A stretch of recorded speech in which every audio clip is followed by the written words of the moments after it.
Campeonato Paulista, domingo tem derby, Palmeiras e Corinthians, primeiro jogo no Allianz Parque, e nesta sexta-feira tivemos representantes dos dois times, ali um clima amistoso na Federação Paulista, para falar, para projetar exatamente essa decisão. Vamos às informações primeiro do mandante, o Palmeiras. Vamos analisar este jogo que se aproxima, a característica das duas equipes com o nosso time do Data ESPN, Matheus Carreira e o Caio Alves estão chegando.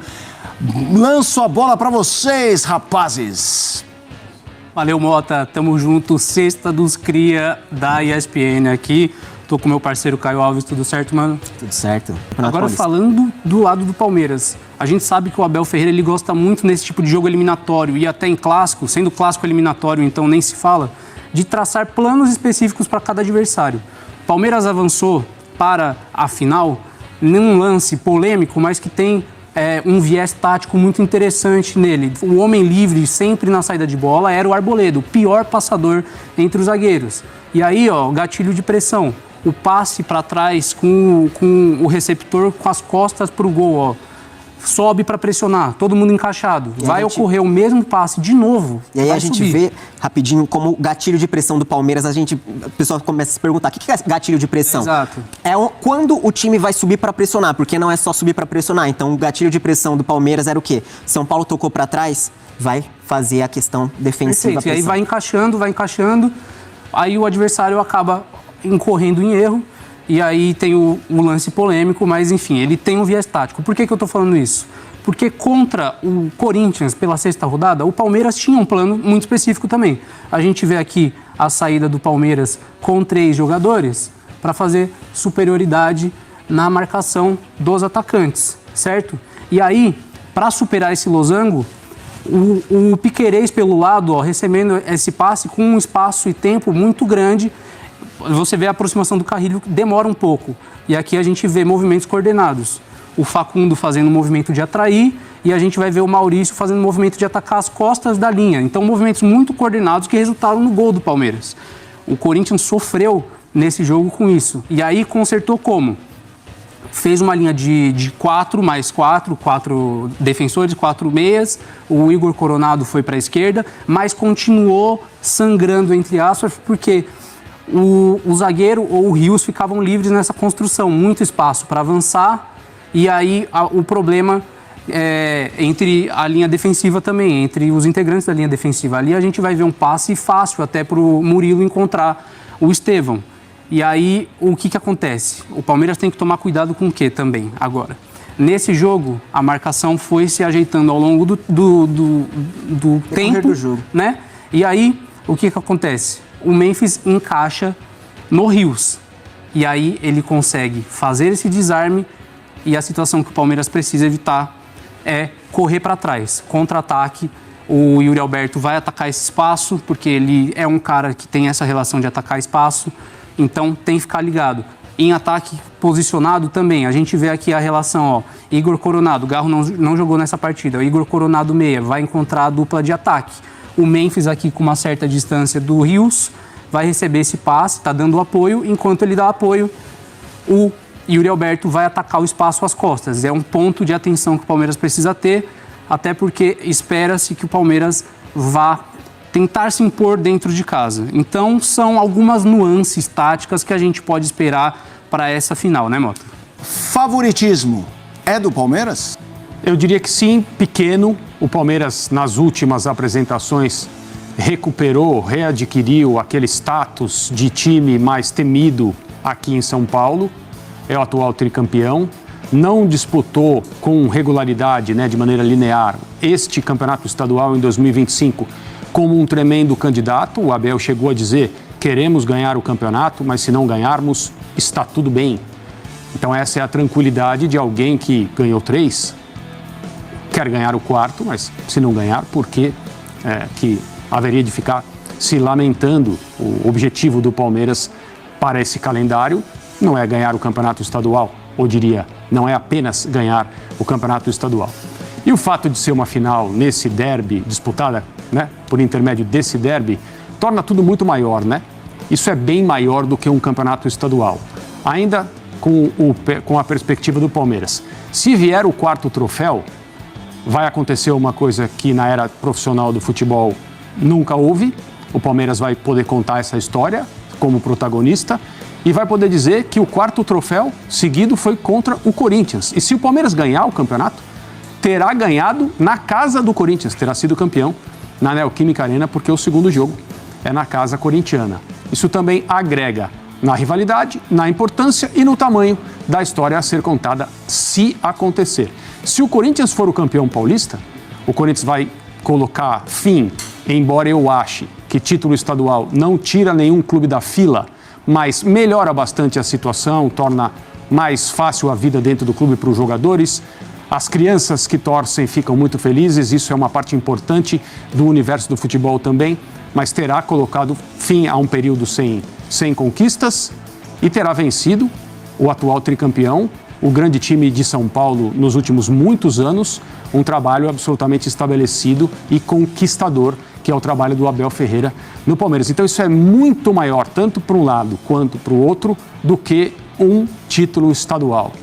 Ele tem o seu rival pela frente, uma possibilidade de ou interromper uma sequência, no caso do Corinthians, ou aumentar para algo inédito, no caso do Palmeiras. É bastante relevante. A arbitragem fica por conta de Rafael Claus e isso gerou um pouco de burburinho, para dizer um termo que talvez não combine com o futebol, que é tão efervescente e apaixonante, do lado do Corinthians. Não gostou da escalação. Primeiro vamos ouvir o Claus sobre apitar uma final do Paulista.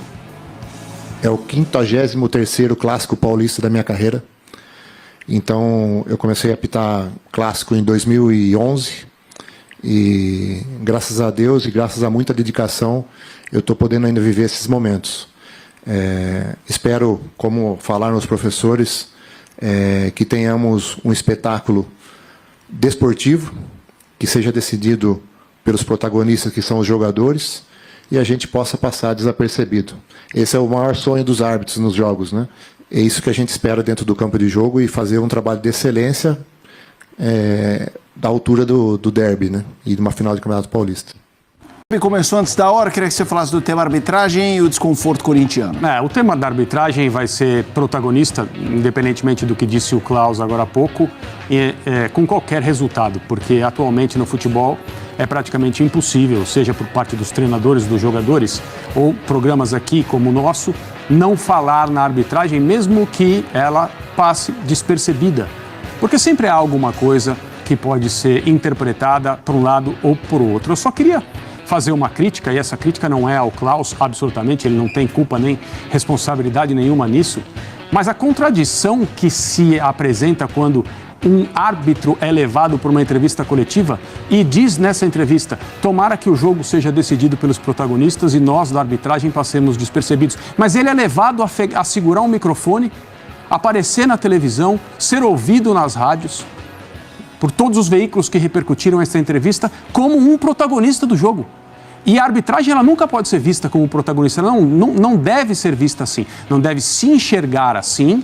E, de novo, nenhuma crítica ao Claus, a responsabilidade não é dele. Fosse qualquer outro árbitro ou árbitra, eu falaria a mesma coisa sem criticar esses profissionais. A crítica é a quem teve essa ideia. Não tem absolutamente nenhum sentido alguém que deveria passar despercebido, como o próprio Claus disse, ser levado como protagonista do espetáculo à entrevista coletiva em que estavam os técnicos e os jogadores que vão decidir o campeonato estadual. Um jogo desse tamanho, dessa importância, eu sempre tenho um favorito, mas o Corinthians é um time que sempre tem alguma coisa para apresentar. E o Abel já foi campeão em cima do Flamengo, em cima do São Paulo, em cima do Santos, no último Paulistão, nunca foi campeão em cima do Corinthians. Ultrapassou o Botafogo na reta final do... Em 2020, o último título que a gente viu aí foi o último título do Palmeiras antes do Abel. Agora, era o Vanderlei. Perde pouquíssimo pro Corinthians, né? Perdeu duas vezes, uma vez pro Silvinho, em 2021, e pro Ramon no ano passado. O Allianz jamais. Não, duas na Arena. Pro Silvinho em 21 e pro Ramon ano passado no jogo da cabeça de porco lá. Até tem uma tela aí pra mostrar números gerais do Abel contra o Corinthians. É que pegou também um período horrível do 15 Corinthians. jogos com 7 vitórias, 6 empates e só 2 derrotas. O aproveitamento do Abel contra o rival é de 60%. o time dele fez 25 gols e sofreu 14. Porque a vitória do Corinthians no ano passado no Campeonato Brasileiro foi a vitória que impulsionou o time para sair da zona do rebaixamento. O Abel não ganhou do Ramon Dias. É isso. Um empate e uma derrota. A vitória do ano passado, essa que o Pascoal cita, que é o jogo lá da cabeça de porco, ele é o jogo, se eu não me engano, é o jogo seguinte à eliminação para o Racing na Sul-Americana. Aquele jogo também era um jogo de vida ou morte para o trabalho do Ramon Dias. Ali o Ramon fica e o Corinthians embala para a sequência de vitórias que teve. E os times são muito parecidos, que eu falo na questão peça, né? Não comparação peça por peça, mas são dois times que, se você olhar para as escalações e imaginar que o que cada um pode produzir de melhor, seja o Palmeiras com os jogadores e a questão coletiva, que ela pesa muito, né? A maneira de encaixar.